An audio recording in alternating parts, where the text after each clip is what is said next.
इच्छा नहीं है। लेकिन मैं आज यहां से पाकिस्तान की आवाम से बात करना चाहता हूं। मैं पाकिस्तान की आवाम को याद दिलाना चाहता हूं कि 1947 के पहले आपके पूर्वज भी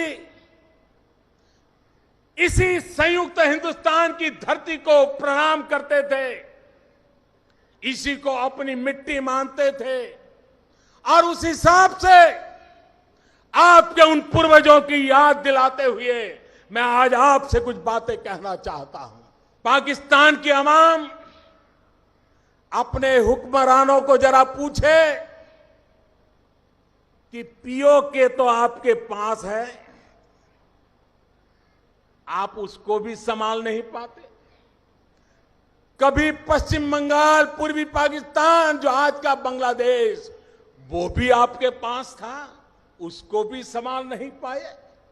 आप सिंध को संभाल नहीं पा रहे हो, आप गिलगिट को नहीं संभाल पा रहे हो, आप पख्तूनिस को संभाल नहीं पा रहे हो, आप बलूचिस्तान को नहीं संभाल पा रहे हो। ये तो आपके पास है, आपका शासन है, आप इसको भी नहीं संभाल पाए हो और आपको कश्मीर की बातें करके ये आपको गुमराह कर रहे हैं। आप पाकिस्तान की आवाम अपने नेताओं को जरा पूछे कि जो घर में है उनको तो ढंग से संभाल करके दिखाओ।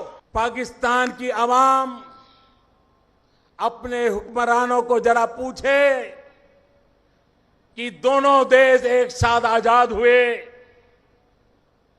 क्या कारण है कि हिंदुस्तान दुनिया में सॉफ्टवेयर एक्सपोर्ट करता है और आपके हुक्मरान टेररिस्टों को एक्सपोर्ट करते हैं? क्या कारण है?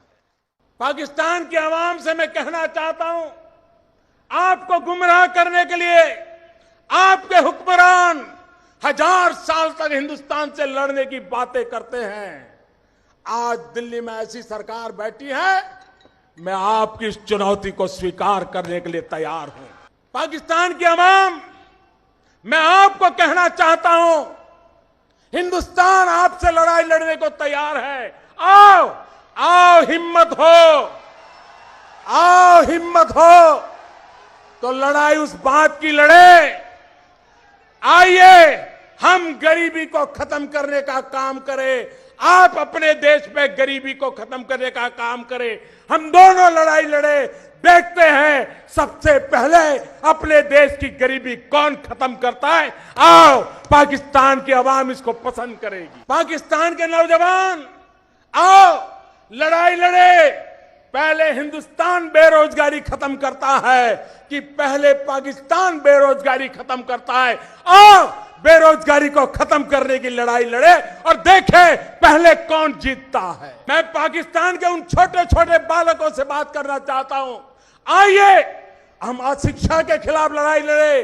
पाकिस्तान भी अशिक्षा को खत्म करने के लिए लड़ाई लड़े, हिंदुस्तान भी अशिक्षा को खत्म करने के लिए लड़ाई लड़े और देखें पहले हिंदुस्तान जीतता है कि पहले पाकिस्तान जीतता है। हिंदुस्तान में भी नवजात शिशु मरते हैं, प्रसूता माताएं मरती हैं।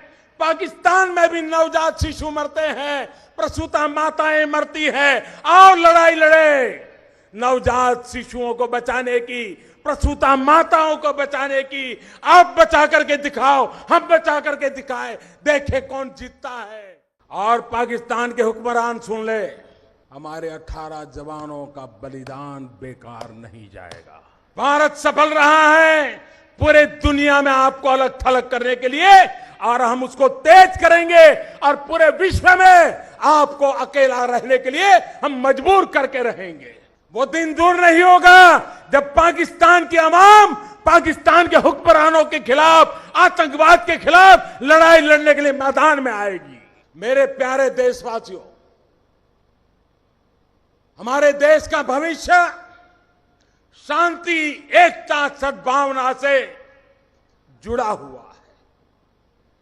देश का जवान तब जीतता है जब हम कंधे से कंधे मिलाकर के खड़े रहते हैं, एक स्वर से बोलते हैं, एक ही संकल्प को लेकर के चलते हैं।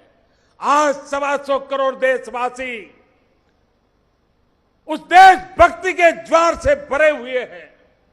आज 125 करोड़ देशवासी भारत की आन बान शान के लिए हर कीमत देने के लिए तैयार बैठे हैं। और इसलिए भाइयों बहनों, मैं भारत के उज्जवल भविष्य को देख रहा हूं, भारत में सुख चैन की जिंदगी देख रहा हूं, और उसके लिए